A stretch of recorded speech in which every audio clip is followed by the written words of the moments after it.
If polluted or disturbed, much of Antarctica's scientific value will be lost. Currently, it is the world's most important natural laboratory. When the Antarctic Treaty was first signed in 1959, the problems weren't as severe as they are now. However, it still took powerful measures to protect the environment by banning nuclear explosions, military bases, and disposal of radioactive waste. Over time, other conventions and protocols have been made to create the Antarctic Treaty System. They all agree to conserve the environment, and now Antarctica is one of the most protected places in the world. Unfortunately, more damage comes to the continent from those of us north of the Antarctic Circle than south. Let's begin with the Protocol on Environmental Protection, which was adopted by the Antarctic Treaty's member nations in 1991.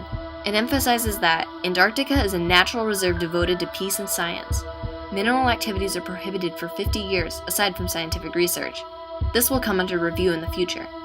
All activities must limit environmental impact. There are 38 parties in the protocol, and each sends a representative to the Annual Committee for Environmental Protection. It brings together scientists, environmental managers, and policymakers from governments. After that came the Antarctic Act in 1994. This document was written and signed to help prevent damage to the last uninterrupted ecosystem in the world.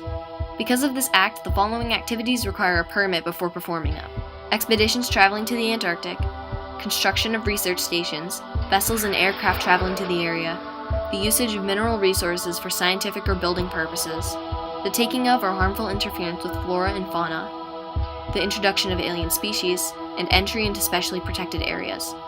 Visitors to the Antarctic, such as tourists and scientists, are covered by their program's expedition permit. But if they intend to take or harm wildlife, among other things, they have to apply for their own permit. So, how are Antarctic researchers working to protect the continent? Programs like the British Antarctic Survey have a 4-person Antarctic Environmental Office team to translate policies into real action. Firstly, all new projects must be environmentally assessed beforehand. Every single activity in Antarctica is pre-planned and conducted to limit impact. While in Antarctica, all waste and rubbish from stations is routinely removed to be disposed of outside the continent. Once abandoned, stations must be completely cleaned up or removed. Let's return to the topic of waste. The Environmental Protocol allows for the discharge of sewage and food waste into the sea. However, there is a biological treatment plant in Rothera Research Station on the Antarctic Peninsula, which helps to lower the impact of this action. Food scraps and sludge go into an incinerator.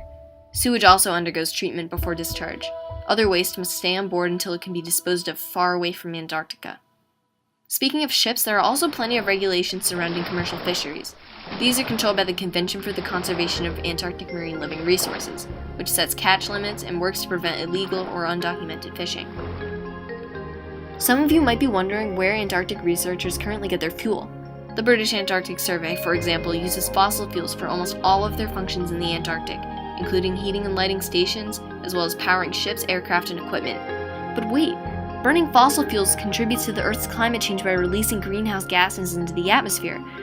To help stop this, BAS stations in the Antarctic and the UK have agreed to reduce emissions by 20% as soon as possible, as well as make at least a 5% cut from the ships. On October 25, 2007, the Cambridge City Council signed a charter that publicly pledged its commitment to the environment. Since people live in the Antarctic, the risk of an oil spill rises. The largest was in 1989 when a ship called Bahia Paraíso was on a resupply ship to an Argentine research station. It sunk and spilled 600,000 liters of oil. Now, all Antarctic Treaty nations are required to have plans in place during such an event, and oil spill response exercises are drilled twice a year. To help prevent them from happening at all, oil is kept in tanks with secondary containment. Marine gas oil is used since it is the lightest and least persistent oil available. So, with all of these regulations, Antarctica must surely be safe now. Well, not exactly. You see, all of these laws and limits are set and followed by the very few people who work and live down on the ice. Activities outside of Antarctica cause the most harm to the continent. Preserving Antarctica is a worldwide effort, so how can we help?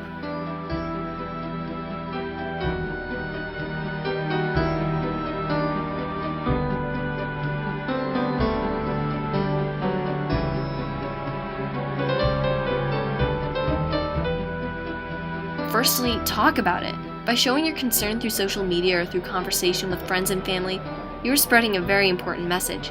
Encourage climate-friendly laws. After all, Aliyah Haq has said, "The main reason elected officials do anything difficult is because their constituents make them." Next, use renewable energy. Try to use utilities that run on solar or wind power. For some people, this might not be possible, but try to take a look at your energy bill.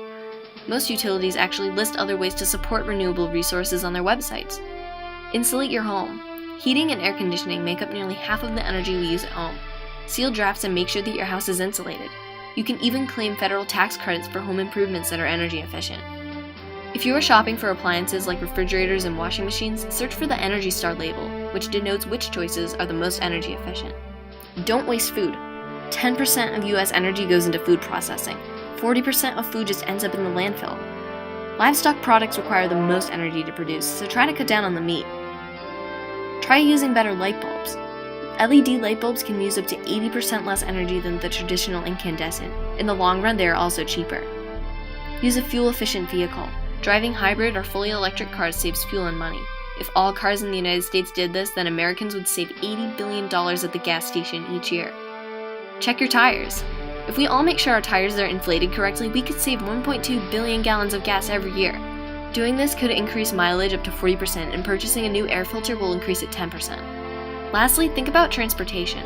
If you live in a neighborhood or city where walking is a viable option, go for it. If you can take public transportation or carpool instead of driving, do so. If you can take a train instead of a plane, do it. There are so many ways we can be environmentally conscious and protect not only the frozen frontier that is Antarctica, but the entire world. Not only will we be reducing CO2 emissions, we will be lessening our dependency on non-renewable resources in favor of ones we can use forever. That sounds like a pretty good trade. We have all these regulations that take effect south of the Antarctic Circle, but it's still up to the billions of us who have never set foot on the continent, and most likely never will. But Antarctica is still the common heritage of humankind. What we give to protect it ultimately gives back to us in regulated world temperatures, lower sea levels, scientific advancement, and so much more.